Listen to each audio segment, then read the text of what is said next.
There we go. This is a photo of my dad, who was larger than life, and he was a father to 7 children. It explains a lot about why I went into kind of a male-dominated kind of profession like technology, given that I had 5 brothers. So, near the end of his life, he was in hospice, and so we all decided that we would come and visit him. And so this is a picture of a lot of us as adult children and spending time with him. And we lived all over different parts of the United States, and so this was a really unique opportunity for us to spend time with him.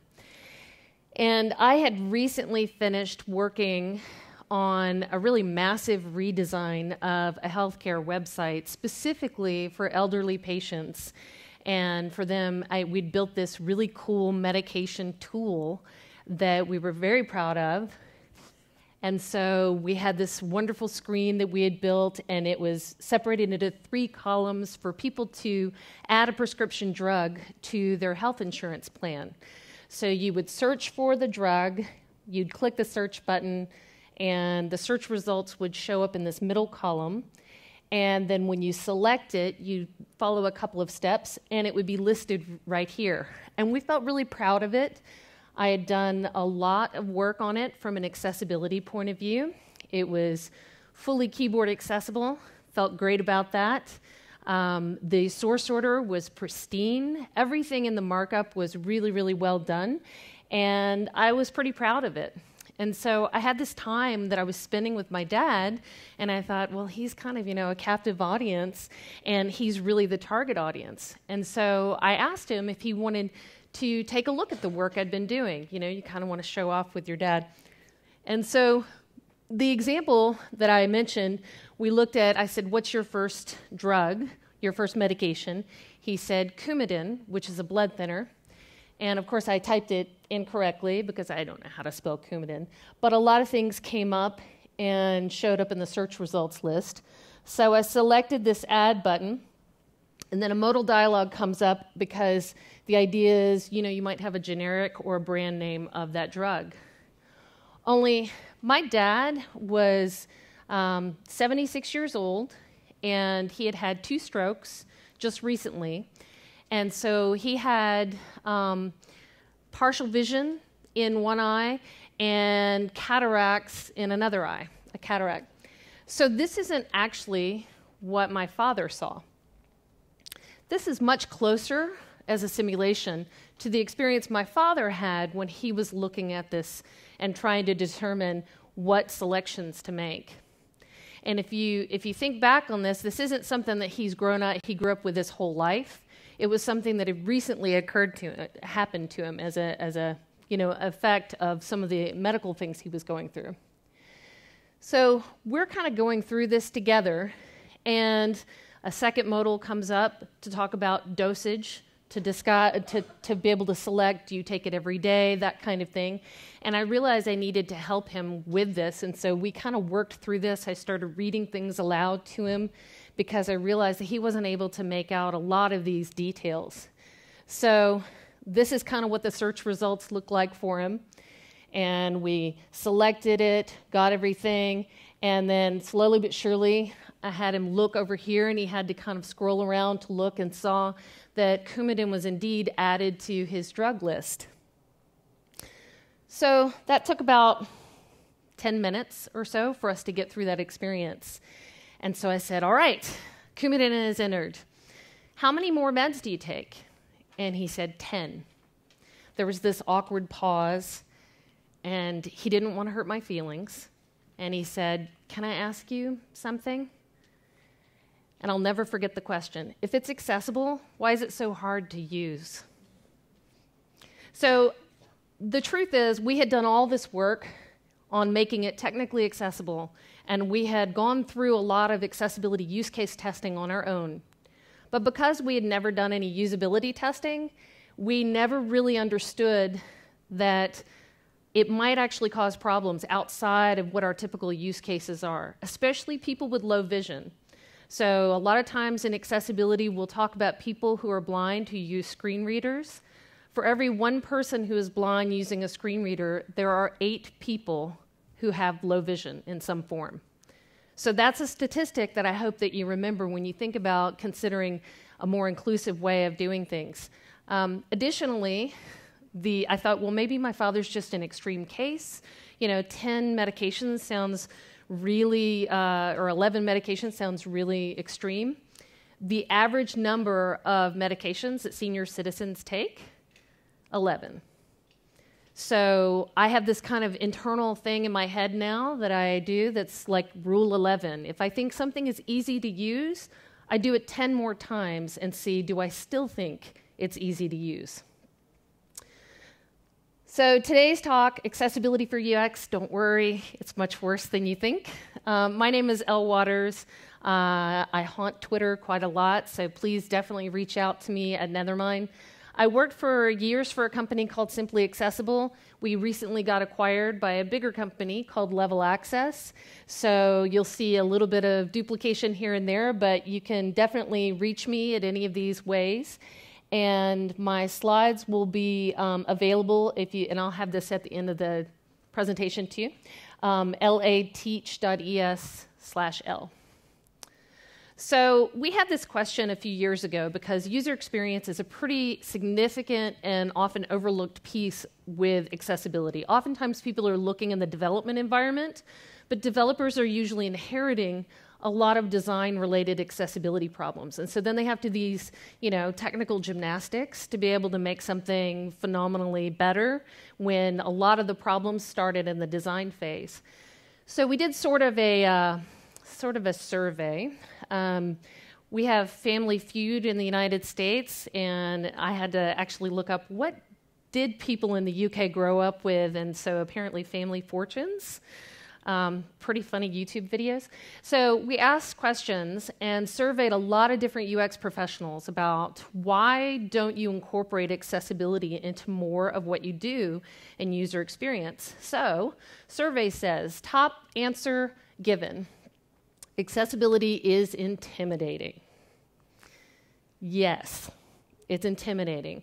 When I first started, the first year that I was really investing myself in understanding more about accessibility, this is not true to life, but a pretty accurate simulation of what my home office looked like.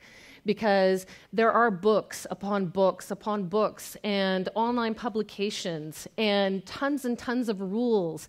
There are all these techniques that are specific to different technologies. There's even Silverlight techniques still around. And there's all of this. And yet, what do we call this in the accessibility industry? If you were to talk to anybody who does this for a living, a good start. Because every time you start looking at ARIA, every time you look at the specs and you go to these W3C pages, you will see mountains of information.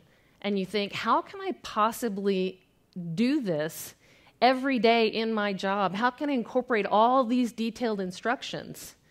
And then there's all these devices that people use. There's things that you push. There's things that simulate keyboard activity. There's headsets. There's things that live outside the computer, software that lives inside the computer. There are things that look like keyboards that are Casio keyboards. No, these are refreshable Braille devices where they don't even have letters on them for anybody who doesn't use Braille to even understand. And then to top it all off, the most popular manufacturer of a screen reader is named JAWS. Like, how intimidating is that? I was like, I'm out. This is terrifying. But it is. It can be very intimidating, especially if you're starting out and you don't have a friend to sort of guide you along the way. Number 2 answer, accessibility is hard. Yes, it's hard. It's hard because sometimes, when you're looking at trying to accomplish something, the one imperfection stands out. So this photo, of course, this guy thought that he was doing a really good job putting the labels on, and yet that's the thing that stands out, right? And then sometimes new features get released and you didn't really do any user testing, and so there's kind of a common sense check that didn't happen. This is a gas station near my house.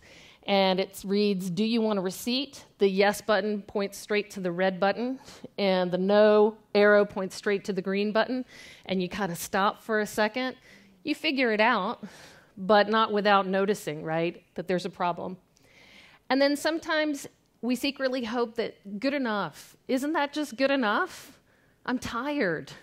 I need to go home for the day. This is a sign that says no wheelchairs permitted on ramp. For wheelchair access, please use the west entrance. The weird thing about this sign is that it's at the top of a ramp with a wheelchair button, like to be able to open the door automatically. And it's because they actually didn't measure the grade of the ramp, and they found out that it was too steep. And unlike web design, where you can go back and decide to release a bug fix, this is concrete. So they were like, well, we'll just put a sign there then and tell people, well, it's at the top of the ramp. So someone has struggled to get up there to find out, actually, this is not in service anymore, this button. On the flip side of that, though, you look at something like, I don't know if you guys have ever seen this. This is Nike, and they produced a shoe called Fly Ease. And the story behind this, you should look it up. I have a link in the resources in the deck to the journey that it took for them to understand. So there were two really big motivating stories for them to rethink how they designed shoes. One was one of their original team members had, I believe, 2 strokes, and so he had some real limited mobility on one side of his body. And another was a teenager who was a huge LeBron James fan, and he was ready to go off to college, but he happened to have a pretty severe case of cerebral palsy, and so he had very limited mobility. The concern that he had about this was that he didn't want to go to college and have somebody like his parents have to help him tie his shoes every day. I could do this without the slides, but it would be good.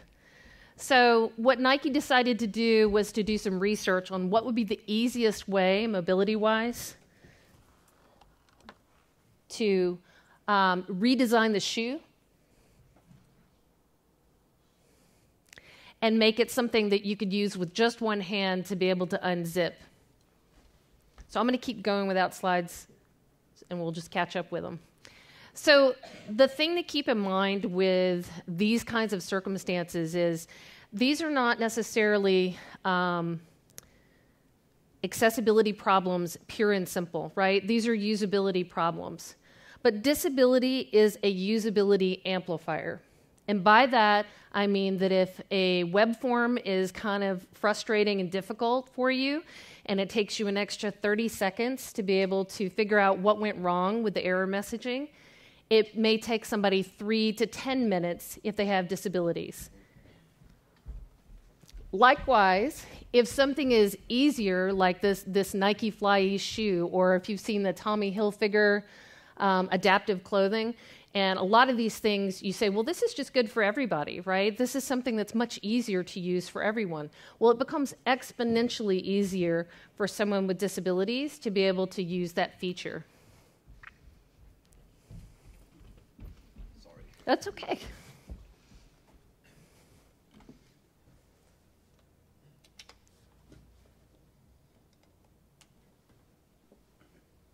So maybe, yeah. Oh. So it may take a second for my computer to reboot. There we go. So accessibility is hard because good design is hard. And we often tell people the uncomfortable reality is that accessibility makes good designers great designers because it challenges them to think differently and it puts those constraints on their design process. It also makes bad designers obvious. And so that's where it becomes pretty challenging. The number 3 answer that we got was accessibility is not my job, to which we would say, really? So from the World Health Organization and Google accessibility, 1 in every 7 people has a disability. That's 15% of the world's population. Additionally, Braintree came out with a study recently and said that in the next couple of years, there will be a 74% increase in mobile transactions. And the reason why that's important is because mobile design is actually something that's pretty significant for helping people with low vision. If you design something for someone with low vision, you're actually helping them with mobile. So we did this, UXPA had a lot of feedback from people about presentations about accessibility, and this is a real quote: "My work does not involve people with disabilities." So that's $8 trillion of annual disposable income. Like I said, 1 in 7 people in the world have a disability. Or for those of you developers who have to think in terms of what browser support you have, that's 15% of the world's population versus 3.2 of internet browser users. So the next time you're thinking about a bug fix that's specific to Internet Explorer or Edge browsers, consider exactly the marginalized group that you're actually working towards. And people don't have like a separate set checklist, right, where they're ticking off, these are the discrete individual disabilities that I have. This is where it gets messy, right? People are in a whole color wheel and a spectrum. A lot of people may have the same disability and it manifests very differently. They may have a combination of disabilities. They age into disability. And so people are the messy variable in this. And there's no easy way to be able to say, I will create an experience for these people and have them have this separate experience. A lot of people may not even understand that they have a disability. So this is what I was getting to earlier, the benefits of accessibility. Everything you do to make things work for someone who's blind or deaf actually helps with findability and search engine optimization. So create really well-structured semantic code, and you'll be able to make it work for people who use a screen reader. And you actually also help Google, who is essentially blind. Everything you do to make things work with someone for low vision or mobility challenges actually helps with your mobile design process. That's one reason why we love the mobile moment in accessibility. We love responsive web because it depends on this idea of device independence. You shouldn't have something that you're thinking about only works in a particular device because you don't know how people are consuming your content. And then everything you do to make it better for someone with cognitive difficulties helps everyone. The more usable your content, the better it is for everyone. So if it's not your job, whose job is it, really? So never fear. There's really straightforward kinds of techniques and tips. This is from a design perspective, but I think we'll have some time as well to talk about things from a developer perspective, should you guys want to dive into things that you can do tomorrow as a developer as well. So here's 7 tips for building more inclusive designs. Tip number 1, create inclusive personas. Personas are used a lot within the UX design process. Oftentimes, when we are first working with a team, they'll ask, so should we create disability personas? And the answer is, you already have customers who have disabilities. Instead, incorporate disability as a part of that whole person.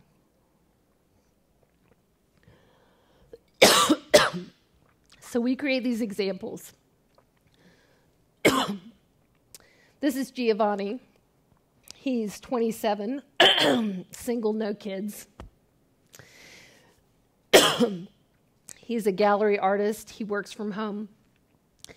He's very passionate about promoting advocacy for inclusion in the LGBT community.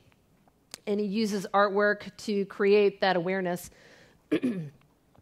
He needs very clear, simple instructions. Giovanni makes a lot of to-do lists, and he gets very easily overwhelmed.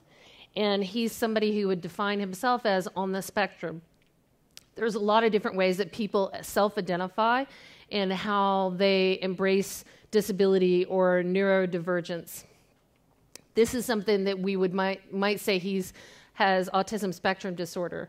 But Giovanni basically is someone who gets very, very easily overwhelmed and needs things to be very structured and straightforward. Rose is 24 years old. She's a writer and a journalist. She basically lives and dies by her mobile device because she uses her job and she travels a whole lot. And she really has very little patience for time wasters because she's always on the go. She's been almost completely deaf since birth. So you can see these different kinds of personas. They're not actual people. They're usually a combination of different kinds of things that are based on a target individual. This is Mary. She's 35. She's married. She has 2 girls. She's a musician. She wants to inspire younger musicians, so she's thinking about starting her own music business. She's been blind since the age of 13.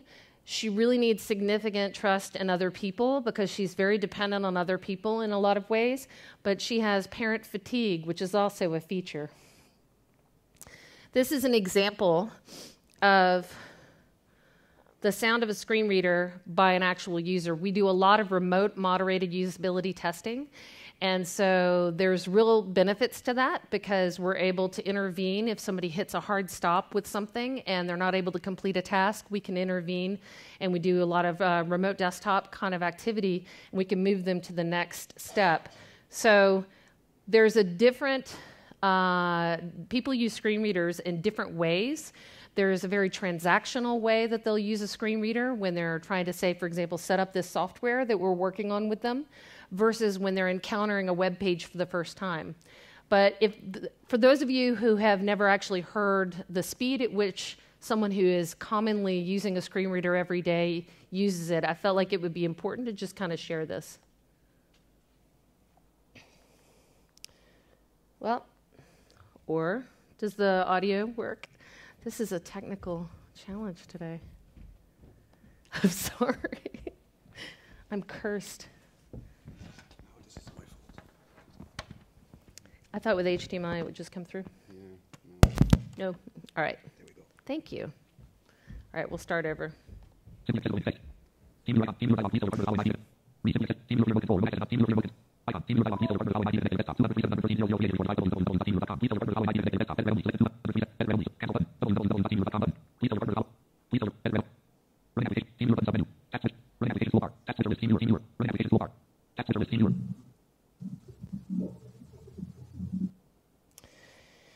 So that's an actual participant, a recording of the typical speed, verbosity setting. So whenever we're talking with designers or developers about testing something with a screen reader, it's really important to note that it's not the same thing, right? This is a completely different kind of experience.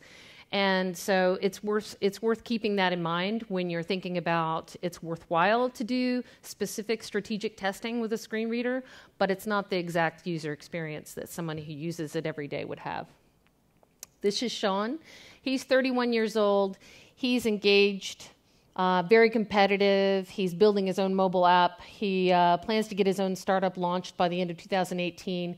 He gets really bored with new technology when he's an enthusiastic early adopter. Sean has low vision, so that means that he has to magnify the screen 400%, which means he'll see approximately 1/16 of the screen at any given time. And finally, this is Maxine. She's 61, widowed with 2 children and 5 grandchildren. She owns this boutique bakery, but she's looking to retire and travel. And her bakery has grown in size, so she's doing really well financially, and she wants to spoil every grandchild this year.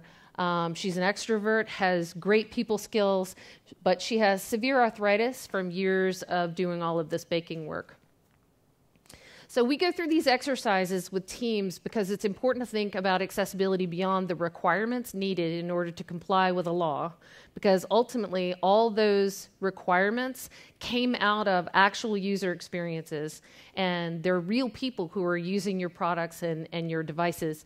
So Sean, Maxine, Mary, Rose, Giovanni, and then of course there's always other people. We just chose these as first starting. And we asked the question, what do each of these people need in order to be able to use a website? So these are quotes from usability testing participants. Buttons can sometimes be too close together for me, and I can't click small targets. Who do you think that might apply to? I heard Sean. I hear Maxine. So for Sean, because it's low vision, he's probably going to see the button very, very large. So it's doubtful that he would have a challenge selecting it because the separation between those buttons is also going to be larger. I heard Maxine. Maxine is primarily going to be the person who would say something like this. Because if somebody's got a mobility challenge, it's going to be very difficult to select really finite small targets. So the larger the target, the larger the hit size, hit target size, the better it is for someone like Maxine. I bump up the font size in my browser to make text easier to read. Sean. How old is Maxine? 61. So primarily Sean, because he's going to do whatever he needs to do, and if he bumps up just the font size, then he doesn't have to worry about horizontal scrolling, which means those fixed containers that you build that look so great will start to kind of have problems. Maxine, though, is also worth considering, because as people age, oftentimes they're going to have, problems, or like maybe they don't consider themselves very old, and yet they still need to bump up the font size. You see captions as an alternative, but for me, they're my primary format. So this is a trick question or trick statement. Captions are for people who are deaf or hard of hearing because they're a visual cue of what's happening on the video, on most video. Mary, who's blind, would not actually use captions. There's a text transcript or something that's called an audio described feature that people would record things that are happening visually and insert that in an audio track, sometimes a separate audio track. So this is a very common misconception, which is why we like to kind of bring it to people's minds. Captions are primarily for someone like Rose. They also really help, obviously, though, for people who might have cognitive difficulties, people who have literacy challenges, people who are non-native language speakers of that particular language. So captions, obviously, and they help a lot of us as well when we're not able to, tune into the audio of something. So they have a lot of benefits. I need to use the keyboard, but on certain web pages, I just can't. There is one person in this group that really doesn't have an option. That person has to use a keyboard. Mary. Because a mouse is a visual display, right, with the cursor, whereas Mary uses primarily only keyboard. I'm worried I won't be able to use the internet to do my job. All of them. This is a very common concern, and there's a lot of anxiety that people with disabilities have because their ability to transfer money from one bank account to another, their ability to be able to buy a Mother's Day present for their mother, their ability to be able to pay their rent in some online application is dependent on all of you.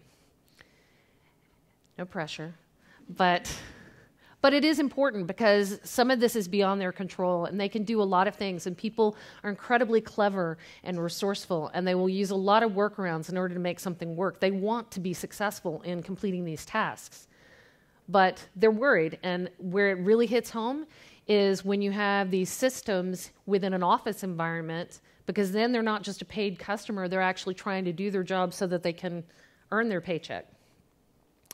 So I also included some others. We can go through those at a different time, or you guys can read through them. There's a lot of these kinds of moments where we get this feedback that we think is really useful for people to understand. Tip number 2, incorporate people with disabilities actually into your design process. So before we were using personas because it's important to think in terms of how somebody might be using those systems when you're doing a design layout for something. This is something where you want to think about actually who you would be using in your usability testing process. So persona mapping is pretty common as well. Who's your primary user? Who's your secondary user? And within user experience, there's a lot of different disciplines. So if we break this down and think about the fact that you probably aren't going to be using a paper prototype to do usability testing with someone who uses a screen reader, because that would be really, really frustrating for both of you. So if we look at this for information architects and content strategists, the primary thing you're thinking about is the content, the hierarchy of that content, the layout, and how you're going to structure the actual navigation and the paths that people might take. So the primary user would be somebody who is neurodivergent, so that could be someone who either has autism, somebody who might be aging into dementia, somebody who needs really clear instructions, or non-native language users. So it's really good to conduct usability testing at this point if you have paper prototypes and you want to do card sorting exercises or things like that. Persona mapping for the visual designer. Primary user would be someone who has low vision. Secondary would be someone who is colorblind. So a visual designer needs to think about things like proximity. This is also great when you're designing in a mobile-first way to be thinking about using these individuals within that usability testing as well, because mobile users and low vision users both have a very limited field of view in what they're looking at, and they need things that are related activities to be in proximity to each other. So if you have adding something to, a form and adding something to a shopping cart, the submit button needs to not be so far off that somebody can't find it. It's the same thing. Persona mapping for the interaction designer. So this is when you're thinking about completing tasks and whether things are easy to use, whether they're intuitive, whether the task flow makes sense. Mobility challenged users and blind users. And this is a point where you would be using HTML prototypes. If you take nothing away from today, it's actually not even on the slide. As a developer, the number one thing would be to ensure pristine keyboard accessibility. A lot of different people depend on that, and it's really the fundamental, foundational aspect of what makes something accessible. So if you're going to conduct usability testing with HTML prototypes, really rigorously test the keyboard accessibility so that you can get that really wonderful, qualitative, robust feedback. Tip number 3, obvious wins. Call it and create what it is. So what is this? It's a button. This is not a div with a roll of button. This is not a span. This is, if it looks like a button and it acts like a button, make it a button. Likewise, you'll see a lot of usability testing research that was done on the hamburger menu, which was like the best and worst thing that ever happened to mobile design. And the feedback has been pretty consistent for several years now, and that is that a lot of people don't understand what these stacked lines are. And yet, usability of it goes way high with positive feedback when you actually use the word menu next to it, because that's what it actually is. Tip number 4, make it easy. So there is no better place to make something an easy and understandable user experience than form validation. It's like the best and the worst of the internet, right? This is an example that we have a little sort of labs area, which I'll include links for this as well, where we kind of break down exactly really very accessible and usable and intuitive error messaging.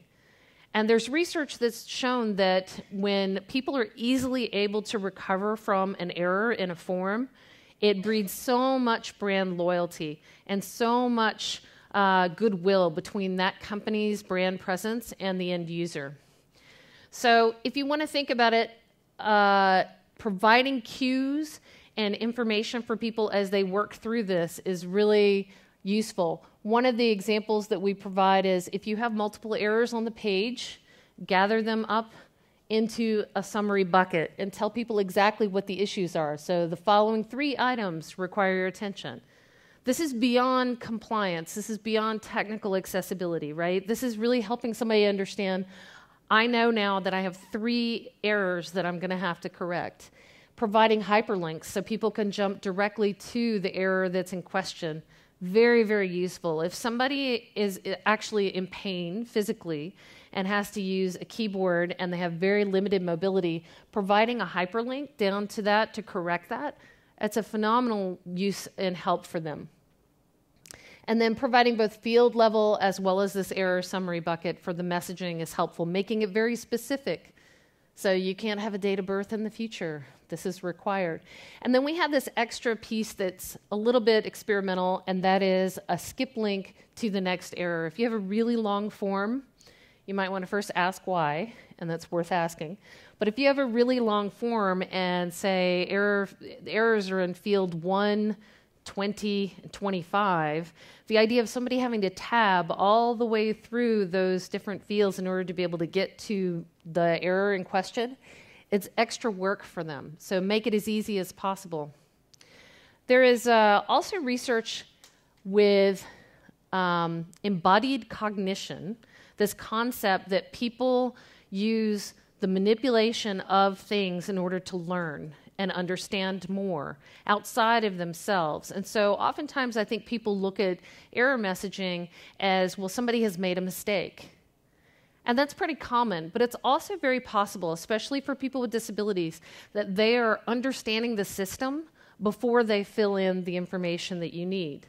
And so those errors are actually a way, sort of like when somebody's playing chess and they hold the chess piece in their hand and they're about to make a move, but then they bring it back because it's the act of moving to that piece that actually allows them to understand more about what they're about to do. It's the same thing sometimes when people are filling out a form, especially people who have screen readers, because they can't see everything in one glance. And so they're going to move throughout the experience, the widget or the feature, and that will trigger errors. So the more they understand about what is needed for those things, the more successful they'll eventually be.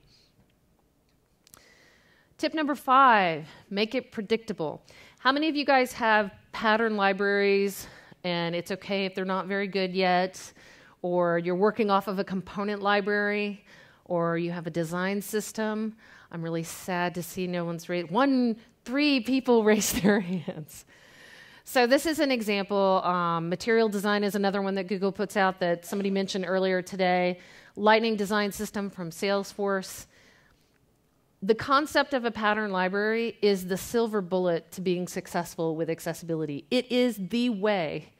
And quite frankly, even if you have a crappy pattern library, it's better than none at all.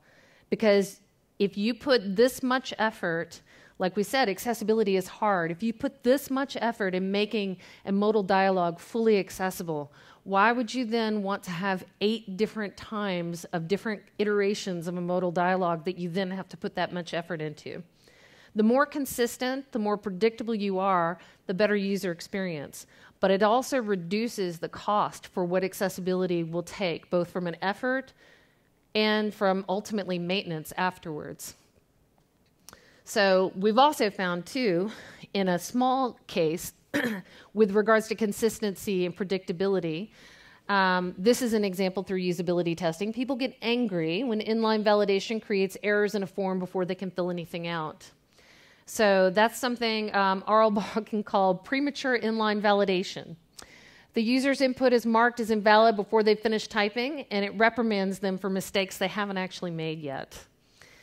And this is an example of something that a pattern library or design system would have caught, and this is what happens when you have 5 different kinds of error messaging on your page. So I'm going to pick on Twitter. Inclusion bot, I put as a name, and then I started typing, and I hadn't gotten but 3 letters in, and I have, please enter a valid email. My first thought, what I say out loud is, just give me a second, and I can actually do that. It's very annoying, and yet this is the kind of pattern that crops up when people aren't paying close attention because they haven't done enough testing on this to see what that use case is, because it's impossible to keep all that at scale manageable. Here's another cautionary tale in the real world about the need for this. So component libraries and pattern libraries are great, but really if you don't treat it like a system, if you don't treat it like a workable living product, then it will become unmanageable. China has a fantastic bike sharing program, but They didn't think about the other pieces of the workflow, about what it would take to maintain and repair bikes. So all across mainland China, you'll see what are basically these farms and these piles of discarded bikes because they don't have the system to be able to handle what happens when a bike breaks. This is not an aerial shot of flowers. This is an aerial shot of discarded bikes. So the problem becomes massive if you don't have the system to maintain it. And I always look and I see things in real life and I think about it and I always, apply it to what I do in the digital world. And I think this is kind of what we work with when we look at clients and we come in and they say, well, we have about 7 different versions of jQuery UI running on our site, and the words technical debt don't even begin to describe, and it's much more like this.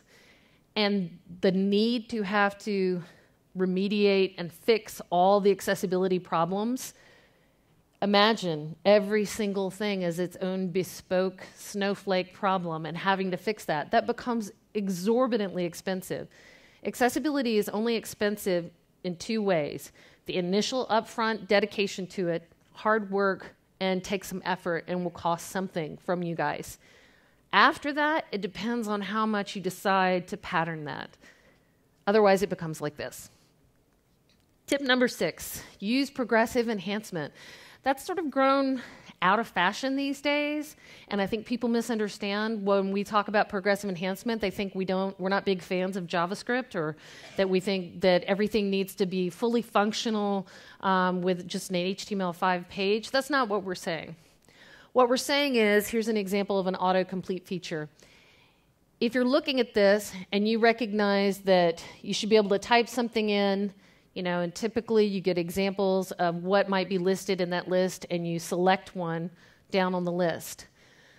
We're not going to read through all this, but a couple of these things in bold are important. Text can be entered into the text input as normal. So you should be able to hit search, and it should come up with a search results list. That's an example of progressive enhancement that's really helpful because autocomplete features are hella difficult to be able to make accessible. There's a lot of considerations. The more complex the widget, the more challenging it can be. The way to be able to make sure that you've accounted for that and thought more globally inclusive is to build it via progressive enhancement and create multiple ways to be able to accomplish the same task. That way, if somebody can't reach the drop-down menu because it's not keyboard accessible, if it doesn't read out loud for their particular screen reader, then you're still giving them an alternative and some way of being able to complete that function. And then finally, tip number 7, go see Gemba. I know that you guys have heard me speak a lot about usability testing today, and I can't underscore the importance of that probably more. We do accessibility and usability testing as a function of our company. And so we're often humbled by the fact that we're surprised by findings from people with disabilities because we feel like we're pretty good at this. And yet there's no way to anticipate some of the things that you learn. One good example, and this has been pixelated to protect the guilty, we were doing usability testing for a really large airline client. And they had recently, because that's how airline clients are on their schedule, they had just discovered responsive design, and they had moved into a responsive layout. And so when you have the mobile viewport triggered, the mobile layout will come out and display. And we found in this usability study that 3 of the 8 screen reader users were not actually using a monitor because they lived at home. They didn't need a monitor. There's still a virtual browser that would load. It just didn't show because they didn't need that. But that virtual browser came out as a 150 by 150 pixel browser, or it would load in some unusual shape. And what it actually did was it triggered the mobile viewport. So there were people on a desktop using a desktop screen reader, unknowingly using the mobile version of the website. That was not something we could have ever anticipated. There was no way for us to be able to know that that's an experience that somebody might have and that it might actually be common enough to merit, should we be testing with a desktop screen reader and testing the mobile experience. And if for nothing else, we needed to know so that we could account for that in a consideration. So a final note to my developer friends, because I work with developers all the time and absolutely respect and love what they do. Like the laws of science, web standards exist, whether you choose to believe in them or not. More often than not, 70%, we did research, and 70% of the accessibility issues that we found were directly related to web standards. So do your jobs well, and you're 3/4 of the way there. August de los Rios, head of design at Pinterest, said, disability is actually an outcome of design. In other words, you choose whether or not you're going to create a barrier for someone or not. And understanding that and understanding that responsibility is really the outcome of what you do. But you have had these powers. A lot of these things seem like just best practices because you've had this knowledge. A lot of this is common sense best practices. So absolutely, you can take this and improve the designs of what you guys do. I have a whole list of resources. We have about 4 minutes left for questions. And if you want slides, you can type that in. So any questions? Any dev-related stuff? Anybody want to talk about Angular? No, probably not. Not here, but that's good. Yes. Link back to the previous slide for a second. Sure. Yes. You spoke about usability and accessibility. I don't come from a design background, so can you please clarify the distinction between them? Sure, and it's somewhat political. So the question is about what is the distinction between usability and accessibility? You will ask 5 different people in my profession and probably get 5 different answers. So first, I apologize for that. From our perspective, usability is a broader concept about the ease of use for an individual, regardless of ability, disability, or conditional, situational barriers that they may encounter. So it's the broader conversation about how easy is this for someone to use. Accessibility is a very specific slice of that is tied also to sort of a human right, civil right concept that people should have the ability to use the same kinds of features that other people have, right? So in the physical world, you'll see that manifested with curb cuts so that people who have wheelchairs are able to, go along sidewalks and cross into streets. And in the same sense, digital accessibility is very much tied in, Europe, for example, there's the EU Web Directive that all countries within the EU by September need to have a national policy and procedure around digital accessibility. There's some physical pieces too, but that's one of the biggest areas. So there's a lot of crossover between accessibility and usability, but when people talk about accessibility, they're usually talking about people with disabilities, and they're talking about how it relates to what is legally required. We kind of look at it as a broader concept like inclusive design, which means making it good and a good design for everyone, kind of spans both of those. Yes? How do you what? Helping each other. Yes. Yes, exactly, helping each other. They really do. It's difficult because accessibility is oftentimes referring to the law that's been put in practice, but those requirements that have been put together are based off of whether something is easy or difficult for somebody to use. So a lot of that's based in usability. And people don't, I come from a very litigious country, so lawsuits are a big deal in the United States, and people don't sue companies because they didn't conform to specific accessibility requirements. They sue companies because they can't use the product, and the company acts like they don't care that somebody wants to be able to use their product. And so it's a combination of the fact that they want to complete a task, they want to open a bank account. HSBC just got in the news recently because of some difficulties they've had with a recent redesign that they didn't consider blind customers. So there's a lot of their own blind customers who are locked out of their own accounts digitally because they can't access it with their screen reader. So people are not thinking, you have not conformed to the specific requirements within WCAG, the Web Content Accessibility Guidelines. They're thinking, I can't access my own money in my bank account. Yes? So a lot of the accessibility that you talk about HSBC there, for example, is much more sort of business to consumer. That's where we sort of see how, so in a business to business company, how can you, so we're trying to push accessibility development team. Yeah. We get all that sort of. What's the business case for business to business? If you have a B2B software product or service for another business, oftentimes it's the difference, at least I know it is this in the United States, I know it is this in England, but it's the difference between if you provide a more accessible product because they have requirements, then oftentimes that is more of a differentiator than the actual cost of your product. So there's a real market justification for providing a more accessible product for your business customers because they have responsibilities, and so therefore you're lowering their risk by providing more accessible product because then they won't have problems with their customers. That's usually the point of view that I mean, we've seen it time and time again. We work with a lot of B2B companies, and they come to us because they're trying to meet the needs of a client because that client's not going to roll something out to their members or their customers that isn't accessible.